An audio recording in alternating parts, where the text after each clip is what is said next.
So we're now going to move into motivational balance. So attention is the foundation, and we can't progress without it. But even if we have trained our attention, we still need to have a compass.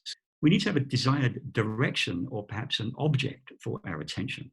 And this is all about motivational balance, which is about, in turn, what you really care about, rather than what the mind is screaming at you that you need to care about, not just now, but in the longer term. Okay. It allows us to avoid focusing on just one, maybe often troubling aspect of our lives, but to see a bigger picture. So, in a small nutshell, it's focusing on what is really important. So, why is there this really in brackets? Don't I know automatically what is important? Well, the answer is maybe not. The reason why we put this really in brackets is because the mind, as we've seen earlier on, is just so good at making these automatic predictions, leading us to believe that something needs our attention right now. And that is what prevents us from moving towards what's really important in perhaps the longer term. So where is it that we need to put our attention? Well, we need to have our attention on our real goals, not only the immediate goal that appears to be in the mind right now, but what are our real short, medium, and long-term goals? What values might we have that we might want to be driving our behavior? How might we want to show up in a moment? And it says drivers in brackets. So know this, that all values are drivers or potentially drivers, but not all drivers are values. There may be things that are driving your behavior in the moment, but have got nothing to do with your values or even your goals. They're not the same. But all values, if every time you are driven to behave or do something or think or feel something, if every time you actually ask yourself what value is here that is driving this, then that is about how you actually want to show up. You can redirect your attention to that. And once our values and our goals are known to us, they are a tremendous anchor for our attention and focus. Just as the breath is the anchor for our focus and attention in the practice of formal mindfulness meditation, we can, under stress or distraction, have our values and goals as the object of our mindfulness in our daily lives. And thereby, they can both be our compass, which allows us to plan a path to destinations, and also our keel, which is that which enables us to remain steady, or our rudder that also helps us to drive in that direction. And this is especially the case in difficult times. Okay. And these things capable of providing a sense of resilience and well-being that is independent of anything that we might get. Okay. We're able to know something like this. We're able to tell ourselves, well, I brought my best self to this. It was really hard, but I did my best. And this is one of the biggest secrets in the science of happiness. And it's not about what I get, but it's more about how I show up in the moment. Have I been at my best? An analogy that I really love to bring to this is the rock climber analogy.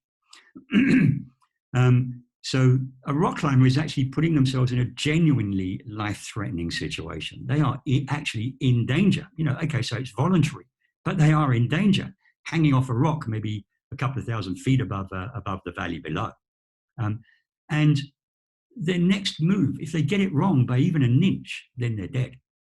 So if the thing that they care most about in the moment when they're on the rock is the fear of falling off the rock, if they allow themselves to be subject to the second arrow of all of that fear and what might happen if I slip, I'm going to die, and all of those things, then by definition, because the conscious mind cannot multitask, they're going to lose attention on what they need to care about, their immediate action in this moment.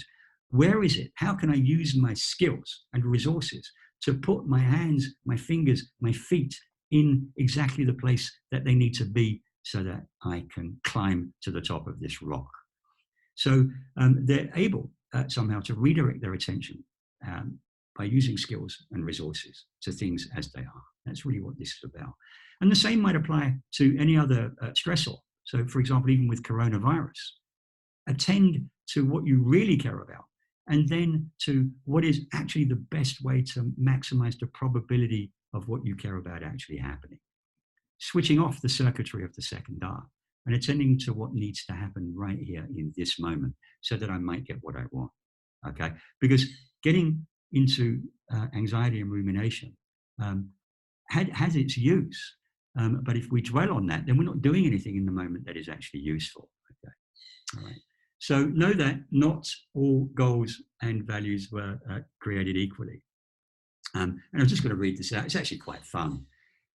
You could have, we call Boderic mind, being on the hedonic treadmill. So the hedonic treadmill is really about getting more and more stuff, worrying about what happens if I don't have more and more stuff, more fame, more power, more riches, more wealth, more opportunities to go shopping. And what Boderic said about this was that whoever said that money can't buy happiness simply didn't know where to go shopping. And that is profoundly untrue.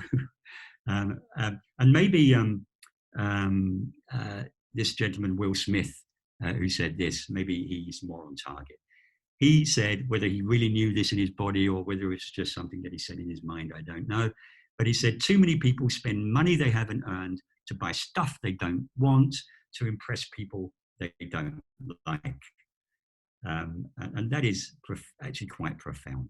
Okay, so how do we discover what it is that we really care about? And I'm just going to go over this really fast, but there's a lot of detail in this, and we'll be talking about this much more in our workshop. So the first thing that we can do, though, quickly, is to identify key roles in our lives, okay, or at least identify aspirations for what we would love our key roles to be. Okay, so there's that. Having identified those key roles that we play or would like to play in our lives, do we contemplate what kind of person do we want to be in those key important roles? Or maybe we might even do it on the big picture level and say, well, what kind of person do I want to be in my life? How do I like to show up in my life, particularly when difficulties are arising? And then having contemplated that, we would then say, well, what values would you love to bring to these roles? And with an emphasis on bring rather than get, and we'll talk about that in a moment. What values would I love to be able to bring into these roles so that I could show up the way that I would like to show up moment by moment? In other words, what is it that I really care about bringing to each role? So, for example, some people may think of parenting as being an important role. And if you do, then it's really clarifying what does it really mean to you, making it specific. What is it that you really care about in relation to this role? For example, is it being supportive? Is it having your family being protected and safe? Is it about growth within your family? Is it about being loving with your family? Is it about nurturing the relationship with your family? Is it about the business of mentoring or role modeling within your family? So ask yourself, what is it I want to bring into my role as a parent? And then ask yourself, if that's what I want to bring, what is it that happens when family members don't do what you want? How do you then remember and bring these values to life at moments like that? And then what behavior would be appropriate related to what you really want, i.e. your values? So if your kids are coming home later than expected, for example, then what is it that your mind is screaming at you that you need to care about in that moment, that you notice that? And what behaviors would result if you were serving this? And how might those behaviors take you off track around what you really care about with respect to your role in the family? Do you care more about the fact that your kids disobeyed you, or do you care more about supporting them to be safe? And then, what would be the consequences if you act in service of what your mind's screaming at you that you need to care about, which is often stuff related to your ego? What are the consequences on the other things that you might care about within your family, like being loving, being supportive, nurturing relationships, which are the things that when you do them again and again and again, nurture you and they nurture your family. All right. So again, mindfulness practice very much supports this and allows us sort of a slowing down so that we can remember what it is that we really care about and then what is optimal behavior while keeping all perspectives, and somebody mentioned this earlier on, in your mind. Excuse me. So you could describe this as bringing wisdom to the situation. And wisdom is about acting moment by moment in service of your own and others' well-being and success. Keeping your eye on the prize. Okay. So checking in with you, and I'm not asking you to put this in the chat window, but around what you would say are your top 6 values. Have a think about them, and on your own, ask yourself, which of these values relate to things that you get from rather than things that you bring to the important context of your life? Know that if they're more about what you're getting, which is, we call it having an external locus of control, believing that your happiness is somewhere out there with what other people do or what other things show up in the world. If your values are more about what you get, then the more this can undermine resilience. Okay. All right. So other things that you can do. So having sort of discovered our values, then the idea is to set our goals along the path of our values. Okay. And knowing that when we see things as problems rather than as goals, then stress arises. And so what we can do is we can simply ask ourselves, what is the goal that this problem relates to? When we remove this problem, if you wish, then what goal might it serve? And then we can just lift our eyes out of the problem and bring our attention to the goal. We will notice an immediate sense of power or self-efficacy. When we look at things as goals, then we realize there's something we might be able to do. And then, of course, the next step is to determine that which we can do that might serve our goal. And taking our mind out of the problem takes us out of that state of unresourcefulness, which is what happens when we attend to drama. It takes us out of the threat state so we can actually be more creative. Okay. Then looking at the goal, we just check in. We do need to check in that the goal is actually related to something that we really care about. And if not, redirect our attention to that which we can really care about. In other words, we learn to keep our eye on the prize. Okay, so that's really what we need to learn to do. And you can imagine now that this is a mindfulness practice. Every time that you notice you're in problem territory, you're going to feel agitated. You can notice that in the body and then use that as a signal to redirect your attention to something else, which is more in the goal territory. What is it that you really care about? Okay. Another thing that we can do is jump into the mental time machine and use the predictive ability of the brain to predict something different from that which we normally predict. And we can run something called a best possible self journal to install different predictions. And we do this by envisioning what our life might look like 5-10 years ahead if we were to apply ourselves fully to what we really care about. And so this is, we need to be real about this, of course. If I decide at the age of 62 years old that I actually really care about being an astronaut, then I'm just being deluded and I'm setting myself up for suffering. But many of the stories that we tell ourselves about what we can't do are not true. They are fake news, as we described earlier on. So keep it real, but notice the mind telling you that you can't do stuff that actually you can if only you let go of the stories that are limiting you. So when you get out there, 5-10 years out, you look back from that place in the future and ask yourself, well, what is it that I started doing 5 years ago so that all of this was able to happen? And in particular, what were the storylines that I needed to let go of 5 years ago in order that I was able to be here right now? It's a very, very useful practice. I personally do this quite a lot in both my coaching practices and also in my therapy practices. And there's other ways of doing it. We can also journal things like, I'm at my best when ... or what I really care about is ... but then asking the same questions. What is it that you need to let go of in order to be at your best or in order to act in service of that which you really care about? Okay. Do it a lot, because the more you do it, the more it installs. And that's a thing to say about many creative processes. Okay. And notice how it feels in your body when you do it. Because that builds psychological capital. You're going to notice that when you're attending to aspirations, your mind will lift itself out of the drama of negative predictions, and you can become more resourceful and start moving towards things that you aspire to. Now, I'm going to stop for the moment.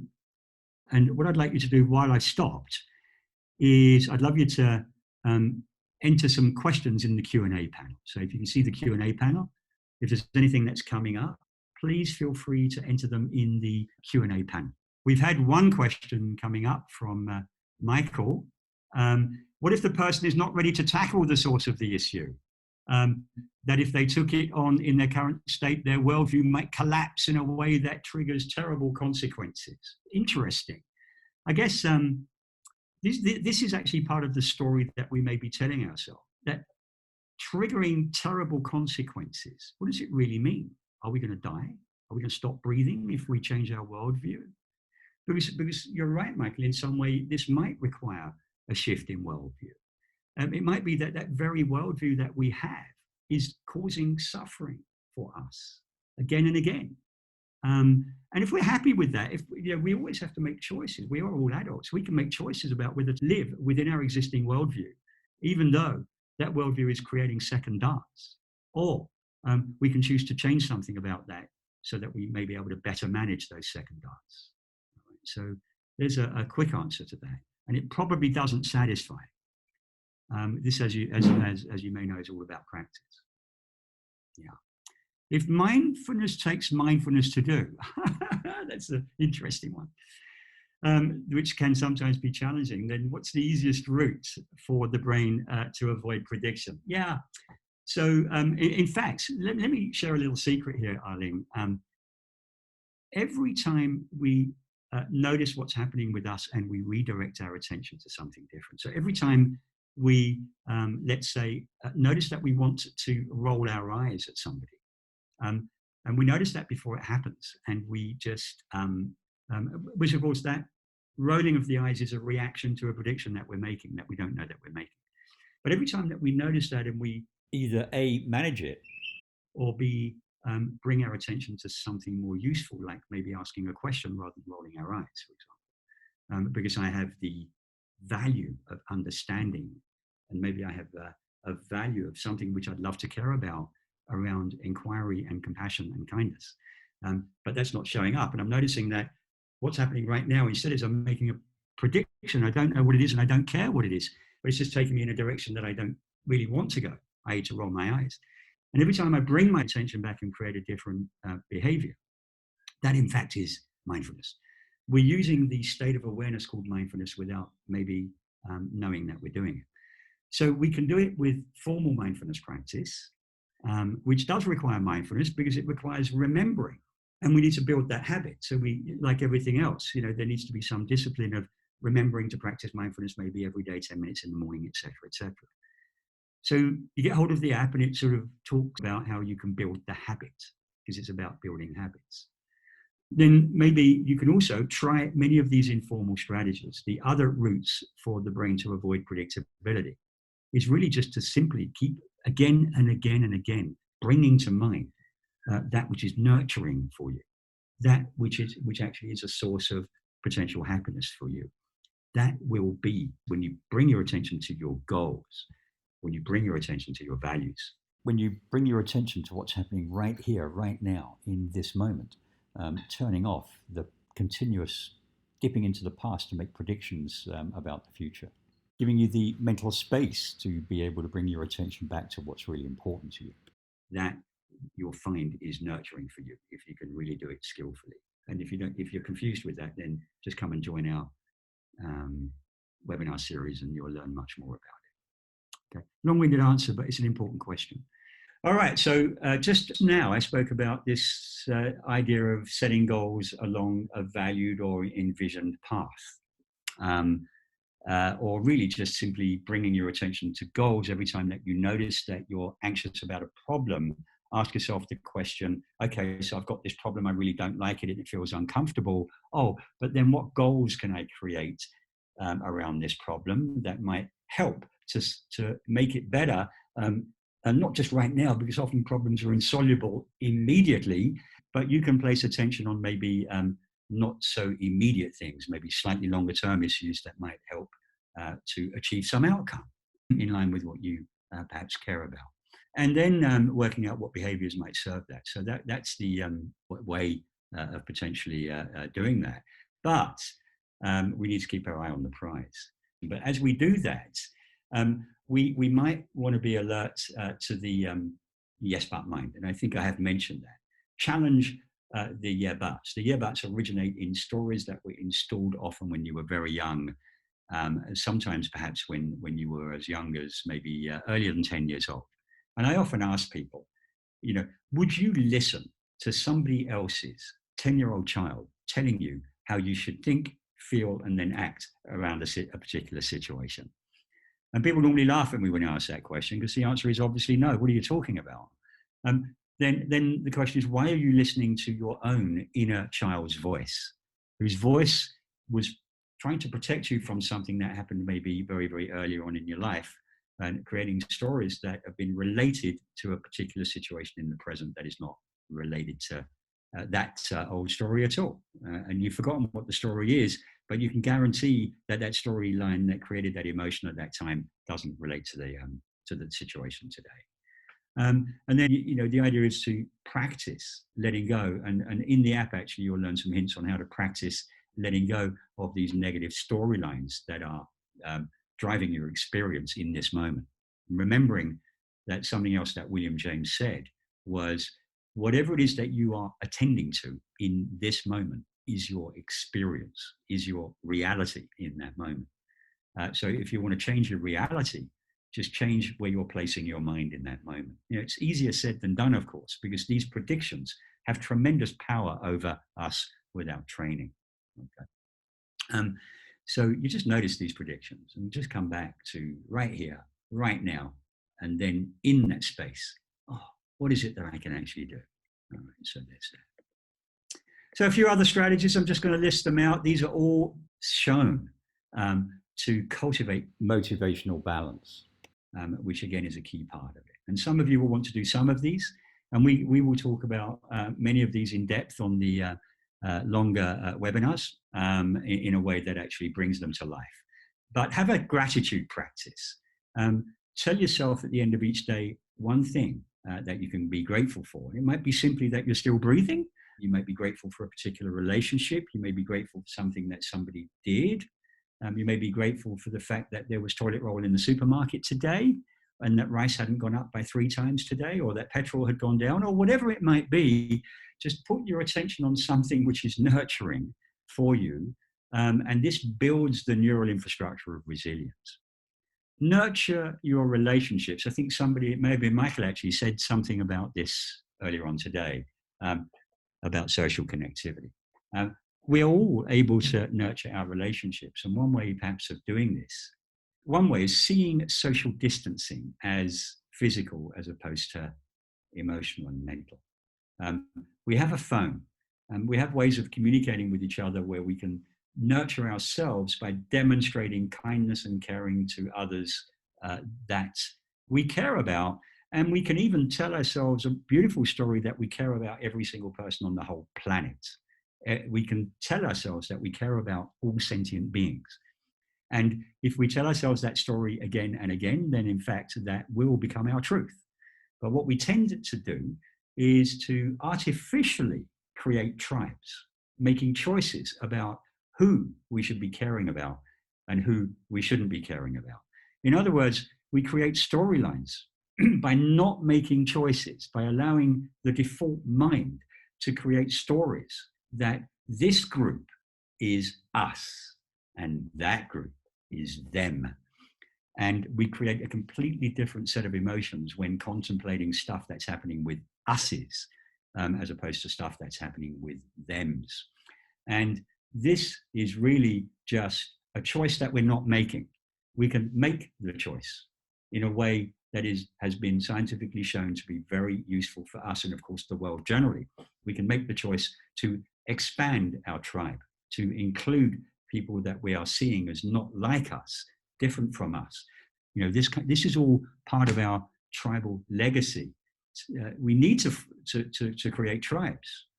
The question is, what are the criteria that we're using to decide who is in and who is out? We feel empathic with people who are in, and feeling compassionate nurtures us, makes us feel better. Okay, so there's a lot of stuff in there that we will potentially talk about on the cognitive balance webinar. a way to increase the size of our tribe is to seek commonalities. At this point, especially, we're all in it together. We're all actually part of the same tribe, dealing with the same enemy out there. Okay, the enemy is not within here. It's not with us. It's not with other human beings. It's out there. There's this virus thing going on. There are natural disasters that happen.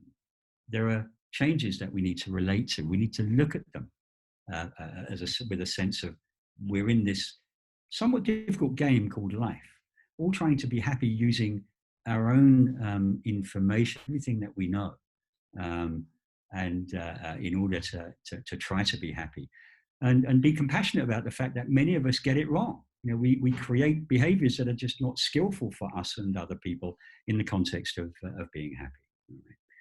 So nurture this, seek commonalities, notice how we are similar rather than how we're different.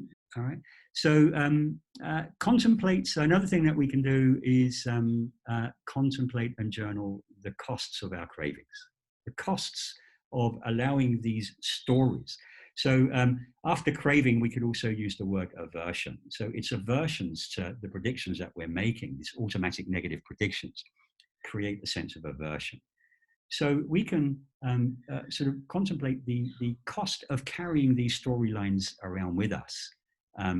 We can then ask, having journaled the cost of carry, we can then ask, okay, and what actually are these stories really protecting me from? And we'll often find that the cost of carrying the story is actually greater than the perceived cost of what that story is trying to protect us from. So the prediction that we're making, the worst case outcome, is in fact either of such low probability that it's really not worth paying attention to, or even if that worst case outcome does eventuate, it often turns out for the best in the end. Okay, it doesn't tend to be as bad as we are predicting it to be. And I like to quote a gentleman called Mark Twain, who many of you would have heard of. But he said in one of his books, I have had thousands and thousands of disasters in my life. And one or two of them actually happened. So most of them were kind of storms in a teacup that created a lot of distress, but in fact had no long-term impact on anything at all. And that is what we do. That's what we do. And another recommendation is to get hold of a book called Flourishing by a gentleman called Martin Seligman, who you may have heard of. He's the founder of the positive psychology movement. Okay. All right. So in summary, around cognitive balance, happiness arises when we focus less on what we don't have and put our focus instead upon what is it that we can do right here, right now, along some kind of valued direction. What goals can we set along something that is maybe in the slightly longer term important to us to focus on? Okay, what is it that you really want? And it's difficult when you're at home and your kids are screaming at you and they're looking for your attention. But keep your attention on what it is that you aspire to in your role as a parent. What do you really want? And what might you be able to do?